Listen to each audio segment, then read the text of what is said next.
Film Club.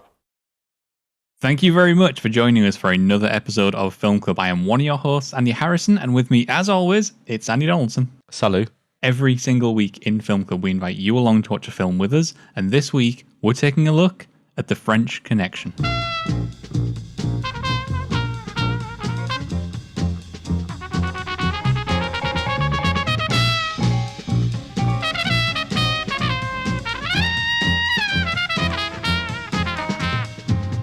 It features two detectives, which is Gene Hackman and Roy Scheider, and they discover a heroin import coming in. It's essentially a detective thriller of cat and mouse, and it's bloody awesome.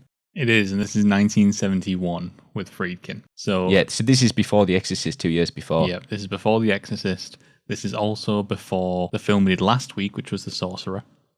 Which was later on. It's a film that has gone on to be immensely influential. There's lots of work that pulls from this.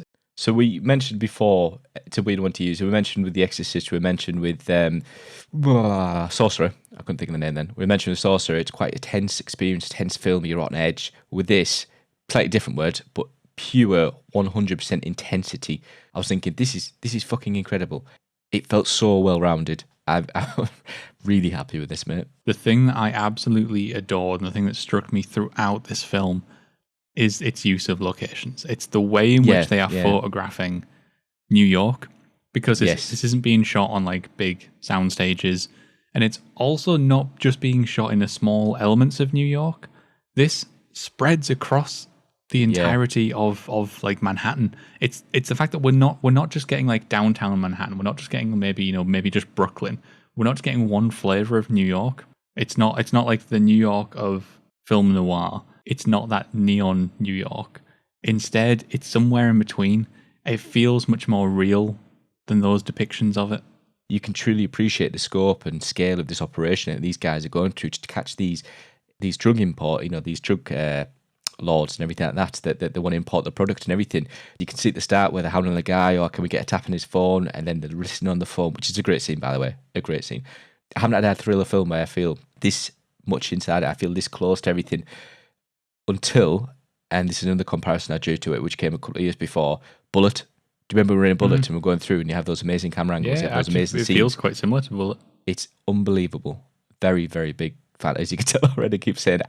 I was blown away. I was really interested to see how it's quite similar to the structure of the other two Friedkin films that we've done. It's quite similar in structure to something like The Exorcist and also Sorcerer.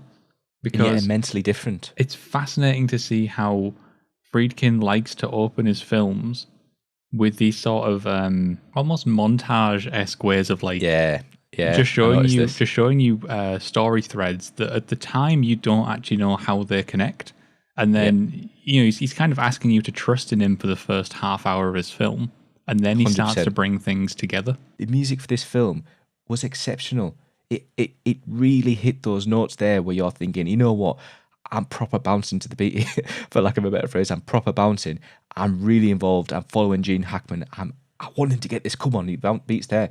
Done by a guy called Don Ellis. He actually has a really cool bit of music throughout the film. It's about midway through the film. Now he has a really cool moment where like these bongos are almost played like this, and that little bit of like rhythm, that little bit of music there is so prominent in later heist films. Now, and I'm not saying this is a heist film, but if you listen to that, that little bongo beat that they have, it's used often. It's used all the time. I'm thinking, what the hell? Have they like kind of come to this? Is it sheer coincidence? I hope it's not coincidence, but that little bit of music stuck with me. And then you go into the sound. The sound is amazing. It's gripping, it's raw, it's right in your face. But at the right moments, as we said in Sorcerer, it drops and it brings up across those levels. Again, to refer to that scene that I said was amazing is when they're actually listening to the audio recording of, the tap phones. And all I could think of, which again is a later film, Francis Ford Coppola's The Conversation, and the intensity of those recordings. Exactly. Great call. And it's just listened there, and it's listened to how their voices sound over to the other guys talking. They're having two separate conversations, obviously the phone one and the one between themselves.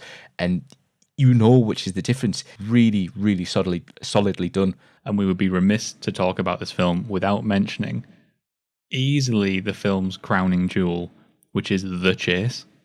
And this is the chase between Gene Hackman and the French. I think he's kind of like the French muscle, isn't he? He's the assassin. Yeah. And it's this lengthy chase that occurs with Gene Hackman in the car. Actually, I guess it has its roots a little bit earlier, but it ends up with Gene Hackman in the car and this guy on the train, and he's like desperately trying to keep this train moving. Gene Hackman is like desperately trying to keep up with this thing, trying to figure out which stop it's going to go to. He's trying to make sure it doesn't stop at the next stop. Gene Hackman's getting like cars slamming into the side of him. It's the car that he's using is getting beaten up as it goes, and it's this like scene that mounts and mounts and mounts in tension. It mounts problems upon its characters before leading to this like ultimately quite a small payoff. I really like how it just ends in this one gunshot. I love the dimension of both those. You're saying there, one's on the train and one's on the car. As you literally got one weaving through the traffic. A train doesn't have to do that, but a train has to kind of route these passengers or like instill fear in them to kind of achieve his goal. You've got the car at the bottom having to, he gets spun out. He has to carry on and contain that acceleration. He has to keep looking up. It takes his eye off the road. Andy, this is quite possibly one of the best car chases I've seen. Oh, absolutely. The scene is absolutely incredible. And again, it's all taking place in what are essentially, busy New York streets. It's wonderful. The film's like a real delight. And obviously, last thing to mention is, yes, we're aware this is based on the book, The French Connection, which is a non-fiction book, which obviously tells the real story of what happened here. I believe Friedkin has gone on record many times saying that this isn't necessarily supposed to be historically accurate. It's just using those real events as a framework. I think Friedkin, it just shows, we've done 3 films with him now. He just shows his ability to round everything off in a film and just get every little aspect of it together. The casting in this film I mentioned there, like briefly mentioned about Gene Hackman and everyone else, they're sublime. They live right up to the performances, the right amount of intensity, right amount of aggression that just really fills that role in the film. You kind of almost got like the bit at the start, you got the good cop, bad cop, but they both turn bad cop and everything like that. Everyone just like works with each other and has this chemistry that's just, whether it's aggressive or whether it's kind of like a friendship sort of thing, it so works. It's just, I want to watch it again. It's not often I say that. Having done 3 Friedkin films now, out of interest, where does this rank for you on that list? I agree top.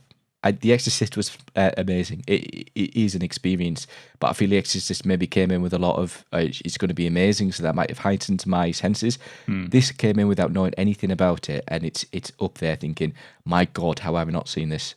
How have I not seen this? It's amazing, and as you can tell, I spent this whole review praising how good this film was. So there is The French Connection. You can let us know what you thought of The French Connection down in the comments below, or you can hit us up on Twitter, as always. But Andy and I are going to be back once again next week, where we take a recommendation from Nathan Turville. Nathan is bringing us Leaving Las Vegas. So until then, get watching. See ya. Au revoir. Salut.